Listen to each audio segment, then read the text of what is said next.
hermanos sacerdotes, alumnos del seminario, excelentísimas autoridades, venerables ancianos de la residencia de Santa Casilda, hermanos todos en Jesucristo. La institución de la Sagrada Eucaristía nos congrega aquí esta tarde para conmemorar aquel hecho tal como nos lo presenta ahora la liturgia católica. Acabamos de oír la lectura de ese fragmento del Evangelio en que se nos narra la última cena del Señor, cuando Jesús tomó en sus manos el pan y la copa de vino y dijo aquellas palabras, siempre repetidas por nosotros tan indignos: esto es mi cuerpo, esta es mi sangre, haced esto en memoria mía. Aquella última cena, cuando indicó que había allí uno que habría de entregarle, Judas, el traidor. Cuando Pedro no solamente no quería soportar la humillación del Maestro al verle postrado a sus pies para lavárselos, sino que hizo alarde con gran decisión de que aunque todos le negaran, él no le negaría jamás. Aquella última cena en la cual Jesús nos dio tales ejemplos de humildad y de amor. La institución de la Sagrada Eucaristía. Debo ayudaros a meditar. Por eso hablo. Y lo primero que quiero deciros es esto.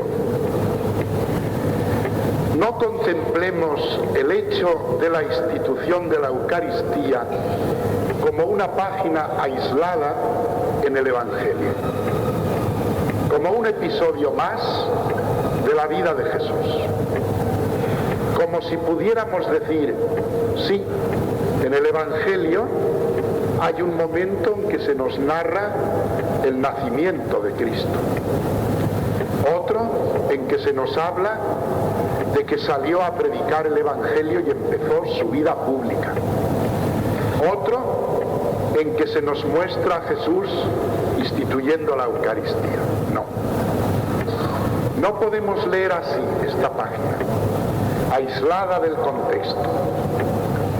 Todo el Evangelio conduce a este final. Y todo está en relación con esto, que es la cumbre, la culminación de su vida.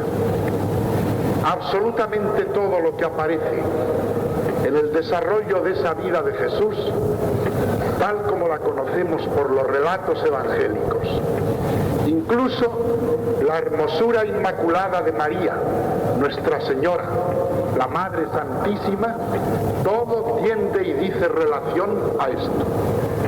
Todo va encaminado a la permanencia de Jesús con nosotros. Y esto es la Eucaristía. La renovación incesante del sacrificio redentor de Jesucristo. Cristo no vino únicamente a predicar el Evangelio, vino a servir. Nos atrevemos a predicar lo que gusta a los oídos de los hombres de nuestro tiempo. Es un Dios al que hemos también medio expulsado de nuestros altares, de nuestras homilías, de nuestros confesonarios, de los ejemplos prácticos de nuestra vida, en el comportamiento público y social a que estamos obligados como sacerdotes por nuestro ministerio, no solo en la palabra, sino en la amistad, en la frecuentación de los sitios, en el hábito eclesiástico, en el ejemplo que teníamos que estar dando por todas partes, sin orgullo ninguno, pero con la dignidad del que sabe que ha asumido libremente un compromiso al que no debe faltar. Y lo mismo los padres de familia, que se avergüenzan ya de rezar en sus casas, de exigir a sus hijos, apenas le levantan grandes levantan su voz adolescente de los 14 o 15 años, el cumplimiento de obligaciones sagradas que tienen dentro y fuera del hogar. Y lo mismo los profesores y educadores, los que con sus teorías filosóficas y sociológicas y políticas de la sociedad, llenos de petulancia, se creen sabios porque han aprendido lo que dice una docena de libros, cuando carecen de la auténtica sabiduría revelada por Dios. Este es el gran deservicio, falta de servicio a la sociedad. Esta es la falta de amor fraterno. Sacerdotes, futuros sacerdotes, cuando prediquéis de este tema, no os limitéis nunca a ese nuevo evangelio de los romanticismos falsos, a que los hombres debemos amarnos y ya está arreglado todo. Cuidado con traiciones involuntarias a las exigencias del amor. Hay un momento en los orígenes de la historia de la humanidad en que se nos narra lo que sucedió entre dos hermanos, Caín y Abel.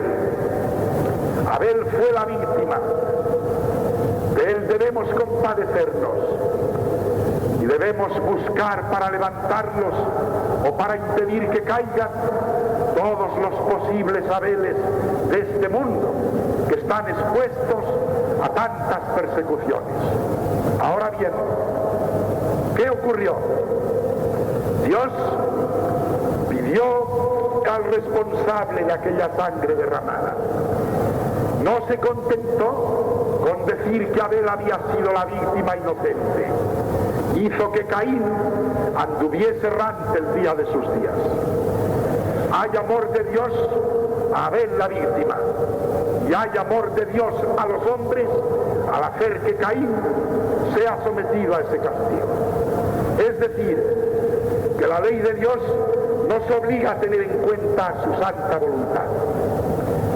Ama el hombre a los hombres cuando no quiere que haya víctimas. Ama el hombre a los hombres cuando hace lo posible para que no haya criminales. Abel merece toda nuestra protección, Caín nuestra repulsa. Hay que defender a la sociedad, hay que defender al hombre de todo aquello que puede destruirle. Hay que defender incluso a Caín contra los propios pensamientos de Caín. Todo eso es amar. Eso es exigencia del amor evangélico al hombre y a la sociedad. No el limitarnos exclusivamente a unas frases oportunistas en las cuales todo queda reducido a vaguedades.